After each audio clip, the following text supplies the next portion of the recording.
Hello everybody, this is Rahat Naqvi, seismic QC geophysicist from Pakistan. Today we will talk about the refraction survey. Refraction survey can be conducted using Uphole and LVL data acquisition techniques. Both are much similar with each other, but there are little differences and we will talk about the differences and the commonalities together.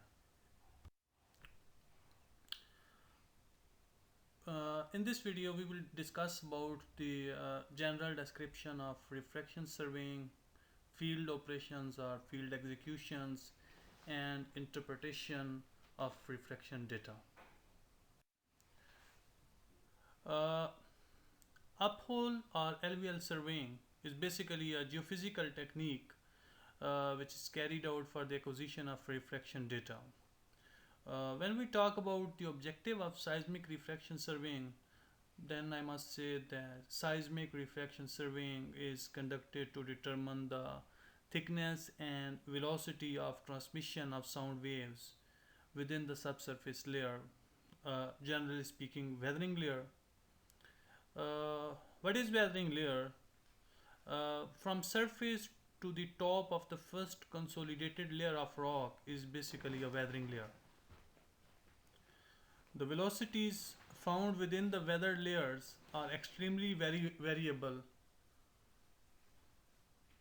but they are consistently lower than any consolidated rock. For this reason, the weathered layer is often called as low velocity layer or LVL as well. The next is to identify the geological structures and highly cracked zone.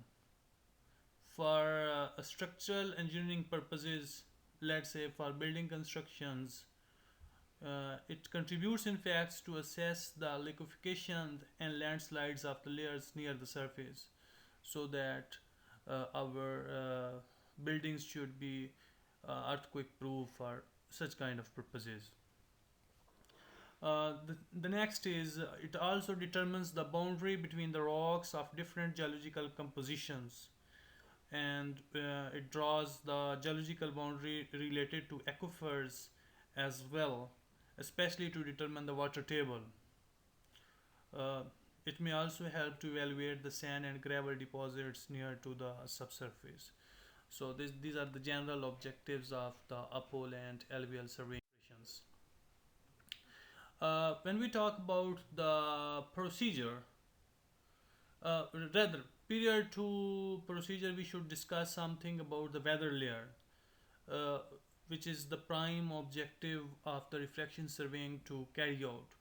The the weather layer is basically a shallow subsurface layers of the earth, which is composed of loose materials such as sand, gravel, and soil in their unconsolidated form, and is usually characterized by low seismic velocity. This is responsible for the delay of experience in travel time of seismic waves in the layer. Uh, the weather layer is usually characterized by high porosity, lack of cementation, low pressure, and low bulk modulus. These are this is the reason that we have low velocities in this area, and this is the general understanding of the weather layer. But when we talk about the procedure, in short, we can say that seismic sources such as hammer and hammer plate, weight drop, or explosives are used to propagate seismic waves or seismic energies, which are recorded, processed, and then interpreted to produce models of the seismic velocity and thickness of subsurface ground structures or ground layers. And this is all about the seismic procedure general on the general grounds. There are a lot of things that we need to consider. For example, the type of source. The type of source usually depends on the local ground conditions and require depth penetration. Explosives are best for deeper application, but are constrained most of the time by the environmental regulations are related to government issues. Sometimes the government don't allow, so we have to use hammer that is quite easy to carry out. One can use hammer in case of consolidated overburdened rocks having a thickness of let's say less than maybe 10 to 15 meter, but sometimes the people prefer explosive when unconsolidated overburden have greater thicknesses. Um, these two types of the sources are majorly used. Uphole survey is conducted uh, either with source in the hole and receiver on ground, or receiver secured along a cable and suspended in the hole by heavy metal and sources on ground. In both cases, the calibration is done at regular intervals and logged up at various depths. Here we can see the both examples. In the first one, the left one, you can see that our receivers uh, is on the ground and sources inside the hole, while the second one we can see the receivers are lower down in the hole and sources are on the top on the ground. uh, we will discuss that which kind of and how they are basically designed to carry out in both cases, and how's their operation in the next slides. Okay, the equipment. Equipment is very important to carry out the projects. If uh, in both cases, in uphole and LVL, basically we need to drill the holes, but sometime if you use hammer and you want maybe very small drilling of the holes in the case of explosives, so maybe you don't need the big drilling rig, but of course you will need some drilling machines which would be quite easy to carry in the places where the rig cannot go. So the drilling rig is a necessary. Then we use sources. The source may be hammer and plate, or it might be explosive. Then we have receiver. The receiver should be geophones, strings of geophones, or geophones packed in one pack and covered with plastic coating and lower down in the hole. Or maybe we use hydrophones in the hole. That is equally good. Then we have recorder. Different companies uses different recorders. Some companies use geometrics, some uses max size. It all depends, the operation is almost same. And then when we record the data, the last stage is computer for the interpretation of the recorded data. We have different softwares, some using SDITR, some using cal size. It all depends that for which company you are doing the project. Okay, uh, when we talk about the drilling operation, after confirmation of uphole location, refraction crew uses uh, heli portable, buggy, or even tractor mounting drilling machines to drill the hole. In case of uphole, drilling depth may vary from 60 to 120 meter at average, and in LVL is very small. Let's say 1 to 2 meter, or maybe 1 to 3 or 4 meters. That's all. Not much deeper. Uh, each When the drilling is done, each uphole location is bored and flushed continuously for some minutes to enhance stability, uh, and then they cement the area so that there wouldn't be any collapsing of the hole, and we would be able to record all the depths that is required. Here we can see the recording operations. Uh, Generally, we can see that here is one seismic recorder. He is the observer, basically, who is recording the data, and then one cable is connected from machine to the hammer, and the hammer he hit on a plate, and the hammer is connected with the recorder, and then geophone strings is basically connected with also recorder. But in case if we you don't use the hammer, we use explosive, Then the explosive is also the shooting machine is connected with the recording machine as well. This is the general overview of the recording operation, how it is being carried out. Uh, this is the general overview we can see here. This is very important to understand basically that how the refraction acquisition is done. As is discussed earlier about the calibration at regular interval of various depths, the uphole and LVL points were located at the established seismic line, particularly at the line's intersection, so that we would be able to record uh, one, let's say one uphole point. If we record on the intersection, of course, it would be used on the both lines and it will save the cost. This is the thing. And as the drilling of the hole is flushed and the observer have to lay out the recording equipment, in case of source dynamite in the hole and receiver on ground, the dynamite is attached with a steel cable with heavy metallic body, any kind of weight, maybe let's say 5 kg, at the end to lower the cable till bottom, and receivers, let's say geophone, layout on the ground near the hole in various shapes. Here, as is mentioned, is the fan shape, or some people also called as the S shape. Uh, Arc shape is also uh, can be used. So this is the one case.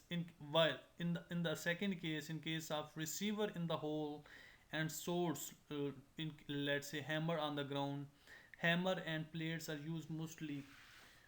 Uh, Hammer and plates are used mostly as source, and geophone arrays in the plastic casing or iron casing attached with the cable and lower down in the hole. A cylindrical weight of, let's say, maybe 5 kgs enough can be attached to the suspended cable to keep it floating upright in the borehole. So these are the both cases we have discussed it. The seismic refraction energy source is generated was generated in both cases, and the data recorded at various depths. Geophone's output data is in the form of traces, which is composed of direct wave, the reflected waves, or the critically reflected waves. So these waves are detected by the rays of geophones spaced at regular interval, as we have shown on the right side. So this is the general understanding. Basically, these waves are detected by the arrays of geophones spaced at regular when the seismic wave reaches the interface having high velocity. Okay, it is refracted and travel along the refracted surface. But when the angle of incidence equal the critical angle at the interface, then what happens? The refracted wave move along the interface between two materials, okay, transmitting energy back to the surface. And this refracted angle is dependent to lower composition and structure. But at geophone position close to the seismic source, near to the plaster, as we can see here, the plaster is somehow bit near to the recorder. Okay, in those cases, at geophone's position close to the seismic source, the first seismic wave arrives are the direct waves. Okay, however, beyond a critical distance from the source, the first arrivals change to refracted wave due to faster relative velocity of the refracted wave. Yes, that's very important. That is, I think, that's all about the Uphole or LVL acquisition. When we talk about the interpretation techniques are applied to the first arrival times to calculate the seismic velocity of the layers and the depths of individual reflecting interfaces. Okay, but which kind of methods are usually applied? Well, it's very important. The interpretation of seismic refraction data may be conducted using intercept time method, used to call as ITM, or reciprocal method, or generalized reciprocal method, or sometimes the people also prefer the tomography methods. Uh, These are the methods basically we use to interpret the data. And when we talk about the softwares, some companies use cal size or Keylong also. Some companies use Sisal Magar. So these are the basic software used for the data interpretation. But the velocity profile derived from the different surveys provide data for determining the subsurface layer. Uh, we can see here that usually our first, if we talk about the first layer, it is usually the superficial and unconsolidated weathering layer with a velocity of very low value, maybe 300 to 400 or 500 meter per second. But if there are some sand dunes, superficial sand dunes, then the velocity would be a bit higher, let's say maybe 700 to 900. But if we have some unsaturated, unconsolidated alluvium type environment, then the velocity would be a bit higher, which is, let's say, 1000 to 1300, 1400. But when we talk about the saturated unconsolidated alluvium or these kind of materials, then velocity would be higher, which would be, let's say, 1900 to 2000, 2100, 2200. These types of values can be expected. uh, what we do basically in the interpretation, uh, interpretation of the data is carried out using the time depth plot, which shows the thickness of the low velocity weathering layer. uh, as I have already discussed, the velocities, different velocities in the different areas. uh, I will not discuss again. uh, we have to mark different velocities. But this when from pick the first break on the seismograph, determine the first and second layer velocities, which, yes, this is important, that we have to determine the different velocities. And then if there is, the points are bit fluctuated from the position, then you need to correct the peak travel times. And then you have to plot all the travel times according to the source receiver distances. And then you have to plot the graph of the layer velocities and thickness for each uphole location. This is all about the interpretation. We can see the interpretation result of one uphole point, and this is just general. This doesn't belong to any area. It's just a symbol to understand. Here we can see the first layer, second layer, and third layer. The first is up till, let's say, 22 meter or 24 meter, which shows the velocity of 634. When we talk about second layer, it's about 840 velocity, and when we talk about the third one, it shows 2046. So here we need to determine that which one is basically our first superficial layer, the weathered layer, the sub-weathered layer, and then we have the consolidated layers. This is the general thing.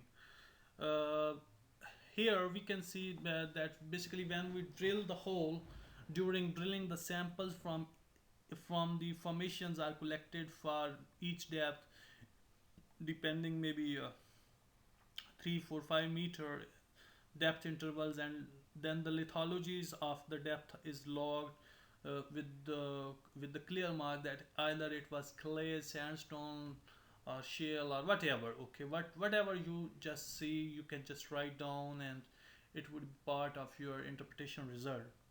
So that's the general overview of the upholds and LVL operations. Um that's all from my side. If you like my video, please subscribe my channel, Science and Innovative Technology, and we will update you with our new videos. In the next video, I will talk about the uphole acquisition procedures. That when you have the machine in your hand and you want to record it, how you would be able to record it, which would be very important for us. Hope you enjoyed my video. Thank you very much.